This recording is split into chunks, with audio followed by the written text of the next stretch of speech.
Today's daf is daf Chav Gimel, and let's remind ourselves on the bottom of daf Chav Beis Amid Beis Toner Rabbanon Chacham Shemeis Beis Midrasho Batel, which means that we close the Beis Medrash of that Chacham who passed away, and during the course of Shiva, instead of frequenting the Beis Hamedrash of the Chacham, what we do is Yoshvim, and we sit in our homes, dvoim, and we're in a state of divui, meaning we're very, very upset. Now we turn to Daf Chav Gimel Amud Aleph, the Korin Shiva V'Yotzim. However, on Shabbos, we will gather together in the synagogue of that Chacham in order to read the Torah properly with its tzibur. So it means that when we can differentiate between tefillah and kriyas Torah. On the one hand, tefillah, we're going to allow tefillah b'yachid, and we're not going to gather together the tzibur in the Beis Medrash of the Chacham who died. But as far as kriyas Torah is concerned, we cannot give up on kriyas Torah. We'll gravitate and create a minyan for kriyas Torah. Rabbi Yeshua ben Karcha Omer, according to Rabbi Yeshua ben Karcha, Lo sheyelchu v'yitalu b'shuk. Make sure that if we're not going to the shul to daven, and we're davening b'yechidus during that week of Shiva on behalf of the Chacham who died, we're not going to walk through the shuk, we're not going to take shpatzirs, el yoshvim v'domim. We should sit and be silent in that state of dvaya, of being upset. Here we have machlokes whether or not there's any heter to teach Torah in a Beis Avel. According to Rabbi Yeshua ben Karcha, we're not going to allow any learning of Talmud, any study of Agadata, Pikudi Hashem, Yeshar Mesamchei Lev. We don't want Simcha in a Beis Avel. It's antithetical. But Amar Olav Rabbi Hananya ben Gamliel, Shaya Omer Shmua V'Agada v'Beis Avel, that he was lenient and he allowed for the teaching of Halacha and Agada in a Beis Avel. And this is reflected in our minhag that we learn Mishnayos in a Beis Avel, perhaps the Mishnayos of Mikvos. And Rabbi Hananya ben Gamliel allows the study of Torah in a Beis Avel, according to Shita the Ramban, that's only on Shabbos, not during the course of the week. But others were of the opinion that even during the course of the week, Rabbi Hananya ben Gamliel would allow the study of Torah in the Beis Avel. Tanur Rabbanu, we learned in a brisa. Avel Shabbos Rishona Eina Yotzim Pesach Beiso. On the first Shabbos, which seems to mean during Shiva, and we'll soon see the Rabbi Yehuda objects to that interpretation, but the simple, straightforward shot here in the brisa is that it's telling me that the Avel doesn't leave his house on the Shabbos of Shiva. Shnia, on the second Shabbos, he's already beyond Shiva. He's in Shloshiv. He's allowed to go out, but when it comes to sitting in the Beis HaKnesses, he does not sit in his makom kavua. So his niyug avelus is the fact that he changes his location. Shlishis, on the third week, we're still in Shloshim, Yoshev bimkomo. He's allowed to return to his makom kavua and sit there in the Beis HaKnesses, Beis HaMedrash. But how does he express the fact that he's still in avelus of Shloshim? Eino medaber. He doesn't speak, which means he curtails his gregarious, friendly speech. Revius, once we reach the fourth Shabbos, Hareu Kechol Adam, which means that he's allowed to go out of his house, he's allowed to sit in his permanent place, he's allowed to speak as much as he wants. Says Rabbi Yehuda, wait a minute, something is off base over here in terms of the way they calculate the Shabbosos.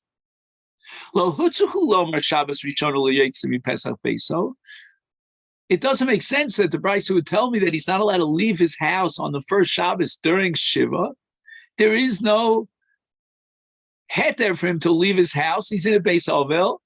That's where the Menachemim come to be Menachem him. Harei Hakol Nichnasim LeBeis Olenachamo. That's the Beis Ovel. So what are you telling me, that on the first Shabbos, Ein Yotzei Mi Pesach Beiso, he doesn't go out of his house? We know that there's a din of Beis Ovel, and the Ovel is, in a sense, in jail. He's not allowed to leave the Beis Ovel. Ella, let's push up everything by 1 week. Shnia Ein Yotzei Mi Pesach Beiso. That even on the second week, meaning we're already in Shloshim, and yet Rabbi Yehuda says he does not leave his house. Shlishis, only on the third week, Yotzei is allowed to leave his house. V'yein Yotzei b'mkomo, he doesn't sit in his makom kavua in the Beis HaKnesses. Revius, Yotzei b'mkomo. But again, he's still within the framework of Avelus. And the Avelus, to some extent, spills over beyond the fourth Shabbos. And he shouldn't initiate conversations and gregarious intercourse. However, so Rabbi Yehuda pushes up everything by a week. Every single stage that's mentioned by the Tanakama is accepted by Rabbi Yehuda, but delayed by 1 week. On Rabbanu, we learned in a Brisa, Kol Shloshim Yom Nisuin. During the course of Shloshim, a man is not allowed to marry a woman. Now, we have 2 stages of marriage. We have Kiddushin and Nisuin. We're prohibiting Nisuin during Shloshim, but the implication is that Erisin would be mut. And that's going to introduce a concept called Shema Yikadmenu Acher. We'll get to that later. Mesa Ishto, the Isur of marriage with regard to an Ovel is more chamur in the case where he lost his wife. And also Lisa Ish Acheres Achiyavol of Sholosh Regolim. According to the Tanakama of this Brisa, he's got to wait 3 Regolim until he can get married again. Now, the Rishonim want to know, is this an indication of the chumrah of the Avelus for Ishto? No. They say this has nothing to do with the Avelus and the chumras Avelus, but rather has to do with what looks to the outside world as if he didn't sustain any loss. He's not pained by the death of his wife. Look how quickly he got remarried. Let 3 regalim go by until he gets remarried. However, we have the Rosh who comes up with a different dimension, a different perspective on this Isur, and that is that it's halacha in Gimel Regalim, that the Regalim require Simcha, and he's not going to be in a state of Simcha because he's constantly thinking about his wife. And after the 3 regalim pass, then he can focus on his simcha. So the Chachamim wanted this widower to remain in that state of reminding himself about the loss of his wife, in which case he will not really be able to achieve that full-fledged mitzvah of Simchas Yontiv. Whereas if we would allow him to get remarried immediately, then perhaps he would have a full simcha on Yontiv with his new wife, but that in a sense would undermine his feelings and his loss of his first wife. Others say, and this is common amongst the Baliatosis, that if he gets remarried too quickly, then during relations, during intimacy, he might have in mind his first wife. If the issue is period varivya, he has one son, no other children. He has one daughter, no other children. He has 2 sons or 2 daughters. He hasn't had yet one male and one female child, then we're going to allow him to get married immediately. What does that mean immediately? From period of Arivia. So the Ritva says that immediately means after Shiva, during Shlosh.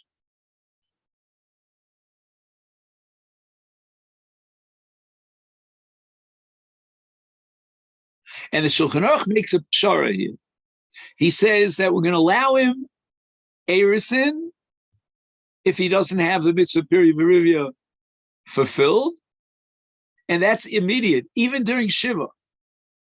However, in the Nisuin, we're going to have to postpone until after Shiva during Shlosh, for the sake of period of Arivia. Erisin per se is not a Maisa Simcha. It's a Kenyan. The real Maisa Simcha is Nisuin, when he takes her into the Chum. Now we have another Kula in Avelis that goes even beyond the Kula of Bittul Period Arivia, and that is Hinichal Obadim Katanim. They're young children. He's out to work. He won't be able to raise the children. There's a unique dimension that a woman has to raise the children. Mutal Lisa Lialta. He can get married immediately, and again, we'll see what immediately means in this context, with a part of Sasam, so that they will have a mother to raise them and care for them.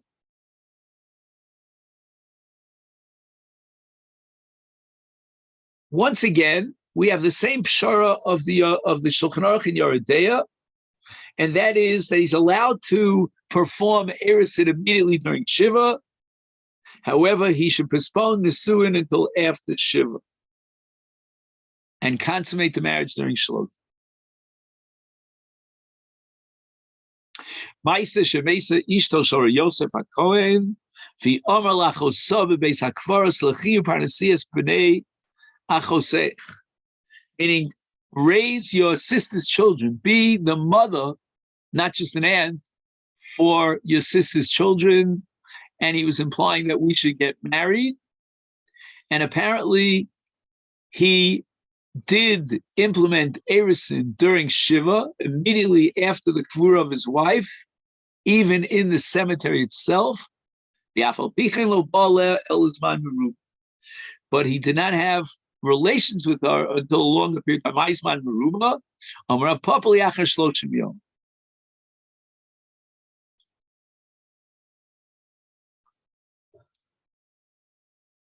Now, I have a question to ask on the side here. Apparently, she would come into his house to raise the children, and I'm wondering if there's a problem of yichud, because he's not allowed to have beer with her until after Shlosh. Tanur Rabbanan, we learned to the Brisa, both Shlosh and Gihutz. Okay, now we have to understand what Gihutz is. Gihutz is a very technical word in Masechet Moed Katan in the context of Avelus. Now, the word Gihutz translates literally as pressing. However, in truth, there are three stages to the laundering process. Stage number one is laundering, where you soak the garments in soap and water. Stage number two is gihutz, which means pressing. But then they did something very special in stage number three. After the pressing, they took the laundered clothing and they laid it out on a smooth table. They took then glass stone, and they rubbed it until it developed a certain shine. And that was done as a special process, call it a special pressing, and it gave a particularly nice look to the clothing.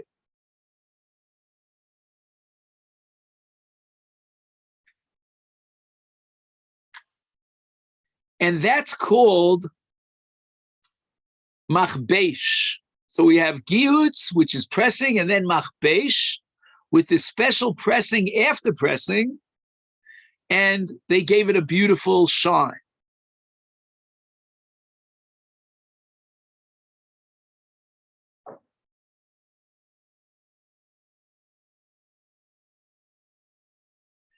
So the Tanakama of this brisa is very machmir, and he says that Kol Shloshim Yom L'Giyus, that during the 30-day period of Avelus, he cannot wear clothing that were freshly laundered. Echad kelim chadoshim, echad kelim yishonim. And it matters not whether these are kelim chadoshim or kelim yishonim that are like kelim chadoshim, namely yotzim mitoch hamichbash. Rebbe Omer lo asru ela kelim chadoshim bilvad. Although the michbash makes the kelim yishonim like chadoshim, but it's not exactly chadoshim, and therefore you're allowed to wear those kelim from the michbash during shloshim. Rabbi Eliezer Reb Shimon Omer lo asru ela kelim chadoshim levanim. Even in the case where Rebbe agrees lechumra, Rabbi Elazar is going to be making. In other words, you can allow kelim chadashim as long as that's colored clothing and not white clothing.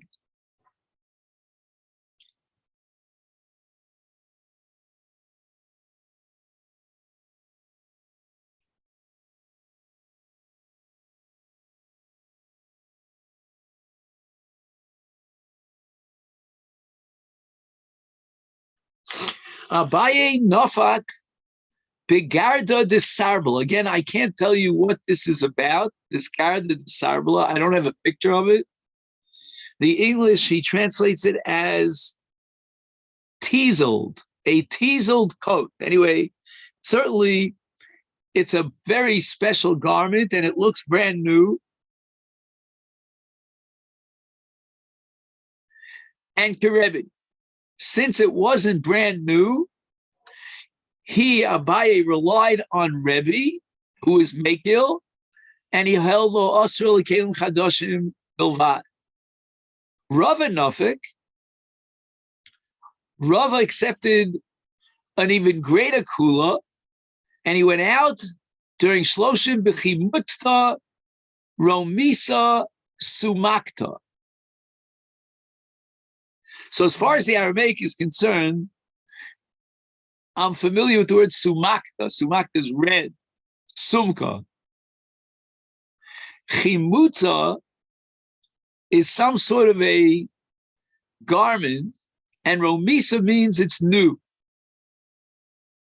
Ki Rabbi Elazar ben Reb Shimon, he relied on the kula of Rabbi Elazar that as long as it's not white clothing, you're allowed to wear it. Mipnei ma, mipnei sha'amru Shabbos ola v'yedom afsekes. So now we go back to the Mishnah on Daf Yud Tes. And every Avelus, every Shiva, of course, overlaps with Shabbos. What's the status of Shabbos? Ola v'yedom afsekes. And then the Mishnah goes on to contrast Yontif, because Yontif is Mevatel Shiva, but Shabbos is not Mevatel Shiva, and it's counted as part of 7 days of Avelus. And the Gemara now quotes Machlokes between the Bnei Golil and the Bnei Yehuda. Hani Amri, Yesh Avelus b'Shabbos.